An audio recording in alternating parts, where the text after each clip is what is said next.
You've seen this video as a ranking member on the Foreign Affairs Committee of Parliament. What do you make of it? So, let me first and foremost appreciate you for calling me and then say a very good evening to your listeners.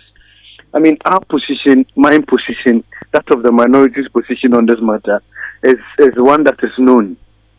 We could have avoided this thing. In fact, it was something which we, as a nation, we could have gone through it in a very better and much more diplomatic way. But, I mean, the ministry or the minister and the government chose to go into a quid pro quo with the U.S. Okay, so there is a visa sanction on us, so we will accept your deportees so that you can lift our visa sanctions. They did.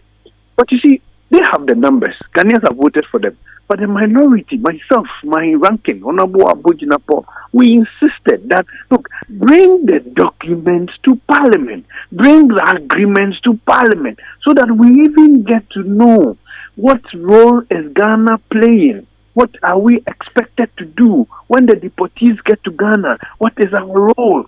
We don't even know. So I made a mention to the fact that, look, the same humanitarian grounds, that is what the minister is claiming and alluding to, entering into a quid pro quo with the U.S., will be the same humanitarian grounds that these people would hold Ghana to ransom.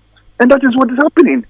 We cannot, your studio, your station, your entire outfit cannot even speak to anything because you don't even know the content of the agreement. And Parliament is the representative of the people. And we have made mention severally, we made reference severally, that you bring the document to Parliament. Let Parliament look at the document. We are not saying that as minority, thinking that we are going to frustrate government. No, we were saying that because it will give everybody the opportunity to know the details of this arrangement. Two, it will serve as a precedent so that no government, no future government would hide under nomenclature. This is an MOU, this is a love letter, this is this is that, and hide under those nomenclatures and get the whole country into an arrangement with another country. This was our principle. This was our grounds and basis for requesting for the minister, for government, to bring this document. Look, when Parliament reopened or resumed, we have filed questions, 3 different questions. The ranking member, Honorable Samabu Jinapo, filed 3 questions. We are almost in the 5th week of Parliament. The minister has not been programmed to come and respond to some of these key critical issues. He himself has not voted to come and respond to these key critical issues. And we are still here. We are still here. It is not important to them. I mean, because they have majority, so they are taking everybody for a ride. No, but I mean, what can we do? We cannot do anything minority. We don't have the numbers. Ghanaians have given them the numbers. So they can choose to do what they want to do at what point and how. So this is the shame that this whole arrangement has brought us into. This is the shame that we are facing. And this video is viral. Everybody is watching. And nobody knows. You cannot even speak to it because you don't even know the content of the agreement or arrangement we arrived with USA as a result of the quid pro quo arrangements. You think this can spark any diplomatic feud between Ghana and Sierra Leone? Because I have seen a letter from the High Commissioner to Ghana, Sierra Leone High Commissioner to Ghana, demanding an immediate meeting with the Minister of Foreign Affairs on this particular incident. You think it could spark some diplomatic feud? It was highly avoidable. But I don't blame the other nationals for facially wanting to. You see, they are being, of course, they are being diplomatic because this is so uncalled for.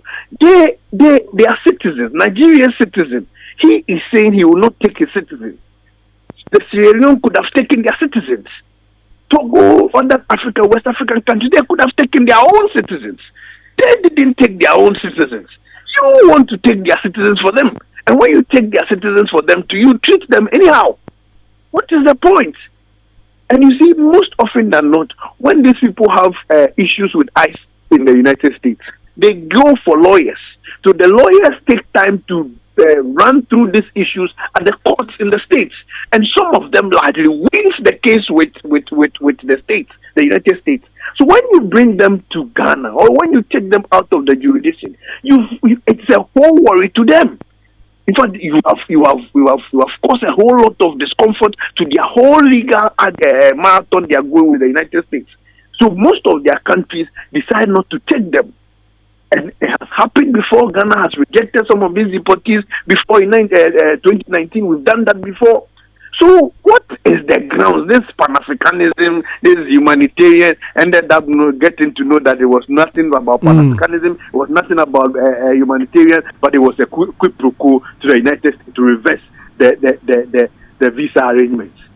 So, I mean, I don't know, but sincerely speaking, this is so distasteful, and we could have done better as a country. It's a diplomatic blender. Thank you very much for your time. Nana Asafo-Adjei Ayeh, Deputy Ranking on the Foreign Affairs Committee of Parliament and the Member of Parliament for the Bosomero constituency in the Ashanti region.